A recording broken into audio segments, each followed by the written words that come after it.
Why you keep falling for emotionally unavailable people. Have you ever noticed something strange? The person who gives you the least attention somehow becomes the person you can't stop thinking about. They reply late. They keep their feelings hidden. They get close, then suddenly pull away. And instead of losing interest, you become even more attached. Why? Why do we sometimes chase the people who make us feel unwanted? The answer might be deeper than you think. Sometimes, emotionally unavailable people create a cycle of hope and uncertainty. One day, they make you feel special.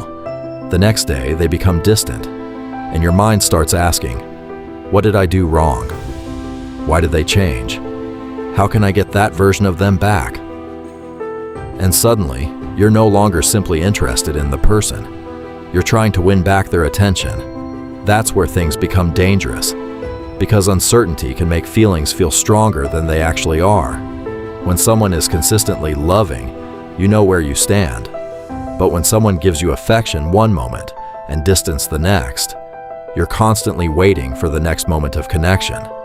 And every little bit of attention starts feeling incredibly valuable. A message from them feels like a reward. A compliment feels like proof. Their attention makes you feel chosen. And when they disappear, you want it even more.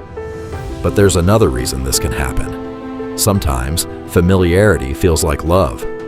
If you've spent years believing that love has to be earned, if you've learned to chase approval, if you're used to people being emotionally distant, then healthy affection can feel unfamiliar.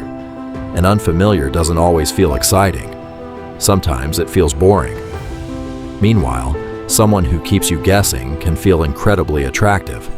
You might tell yourself, there's something special about them. But sometimes what feels like chemistry is actually anxiety. You're not necessarily falling in love with who they are. You might be falling in love with the possibility of who they could become. You imagine the version of them who finally opens up, the version who finally chooses you, the version who finally gives you the love you've been waiting for. And you start loving the potential instead of the reality. But here's the truth.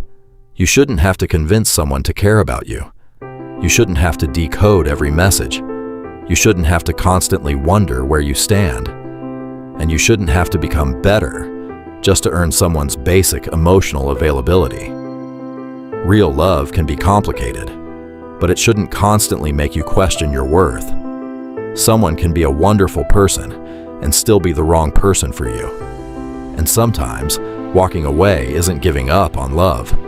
It's finally giving up on the idea that you need to suffer to deserve it. So the next time you feel intensely attracted to someone who keeps pulling away, ask yourself, do I actually love this person? Or am I addicted to the hope that one day they'll finally choose me? That question might change everything. Because the right relationship won't leave you constantly begging for clarity. You deserve someone whose presence doesn't feel like a reward you have to earn. Love shouldn't make you chase someone for the bare minimum. It should give you a place where you can finally stop chasing and simply be loved. If this video made you think about someone, or maybe even about yourself, subscribe to my channel for more videos about psychology, love, relationships, philosophy, and the things we often feel but struggle to explain. And remember, sometimes the hardest person to let go of isn't the person you loved. It's the person you hoped they would become.